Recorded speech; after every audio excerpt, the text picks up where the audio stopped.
Vote vote vote ভোটের দাপট শুরু হয়ে গেছে পশ্চিমবঙ্গে ইতিমধ্যেই। কেমন আছেন রাজ্যবাসী? কাকে দেবেন তারা ভোট? এই সব প্রশ্ন নিয়ে চলে এসেছি আমি কৌমিয়া নন্দী 72 ঘন্টা নিউজ চ্যানেল থেকে। এখন আমি আপনাদের সামনে নিয়ে আসতে চলেছি একটি নির্দলীয় প্রার্থী, যার নাম মমতা অধিকারী। নমস্কার নমস্কার। আপনাদের সামনে তিনি আসতে চলেছেন। কেমন আছেন? ভালো আছি। Piece, victory victory. আপনি এই ভোট নিয়ে কি বলতে চান? কিচ্ছু বলতে চাই না আমি। ভিক্টরি মানে আপনার মনে হয় কে জিতবে? No comments, no comments. আচ্ছা, তো আপনাদের দলের স্লোগানটা যদি একটু বলে যান।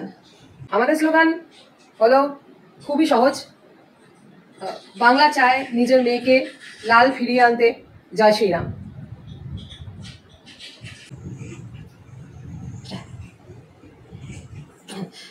খুবই স্পষ্টবাদী মানুষের সাথে কথা বললাম এক্ষুনি আমরা। খুবই সহজ সরল একদম স্পষ্টভাবে বুঝিয়ে দিয়ে গেলেন উনি কাকে ভোট দেওয়ার কথা বলছেন। এরপরে আমরা সামনে যাকে নিয়ে আসতে চলেছি তিনি হলেন আর কেউই নয়, স্বয়ং সিদ্ধ সাধু। তো সাধু বাবা, আপনি বলুন যে আপনি এই ভোট নিয়ে কি বলতে চান? ভোট আহা মায়াবী জিনিস।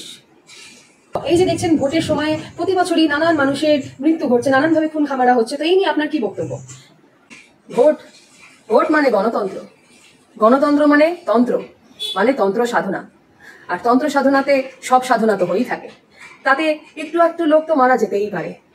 বম বলে বাবা, বাহ বাহ বাহ।